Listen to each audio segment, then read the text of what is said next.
കാലവർഷത്തെ നേരിടുന്നതിനായി കോഴിക്കോട് ജില്ല സജ്ജമാണെന്ന് ജില്ലയുടെ ചുമതലയുള്ള റവന്യൂ വകുപ്പ് മന്ത്രി എ പി അനിൽകുമാർ പറഞ്ഞു. ജില്ലയിലെ മഴക്കാല മുന്നൊരുക്ക പ്രവർത്തനങ്ങൾ വിലയിരുത്തുന്നതിനായി കളക്ടറേറ്റിൽ ചേർന്ന യോഗത്തിനു ശേഷം സംസാരിക്കുകയായിരുന്നു അദ്ദേഹം.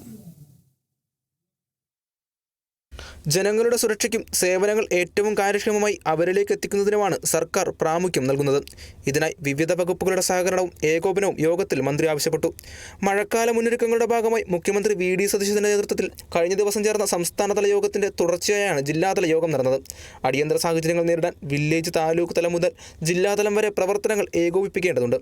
ഇതിനായി റവന്യൂ, ആരോഗ്യം, തദ്ദേശം തുടങ്ങിയ വകുപ്പുകൾ ഫലപ്രദമായി ഇടപെടുകയും പ്രവർത്തിക്കുകയും വേണമെന്ന് മന്ത്രി പറഞ്ഞു.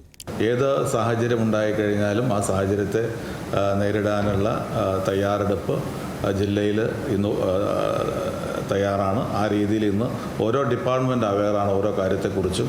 ഏത് രീതിയിലുള്ള ചെറിയ സാഹചര്യമാണെങ്കിൽ പോലും അത് ജനങ്ങൾക്ക് പ്രയാസങ്ങളില്ലാതെ ഹാൻഡിൽ ചെയ്യണം എന്നുള്ള നിർദ്ദേശമാണ് നൽകിയിട്ടുള്ളത്. അതുകൊണ്ട് ആ രീതിയിൽ താഴെ തട്ട് മുതൽ വില്ലേജ് ഓഫീസ്, പഞ്ചായത്ത് ഓഫീസ് മുതൽ ഇങ്ങോട്ട് ജില്ലാ ഡിസ്ട്രിക്ട് അഡ്മിനിസ്ട്രേഷൻ വരെ ഏറ്റവും നല്ല രീതിയിലുള്ള ഒരു കോർഡിനേഷൻ ഇന്ന് ജില്ലയിൽ പ്രവർത്തിക്കുന്നുണ്ട്. പകർച്ചവ്യാധികൾ നേരിടുന്നതിനായി പ്രത്യേക ജാഗ്രതയും മുൻകരുതലും ആവശ്യമാണ്. ആശുപത്രികളിൽ മരുന്നും മറ്റ് സജ്ജീകരണങ്ങളും ആവശ്യത്തിന് ഉണ്ടെന്നതും മന്ത്രി ഉറപ്പാക്കി. ജില്ലാ കളക്ടർ എം.എസ്. മാധവക്കുട്ടിയുടെ അധ്യക്ഷതയിലായിരുന്നു യോഗം ചേർന്നത്.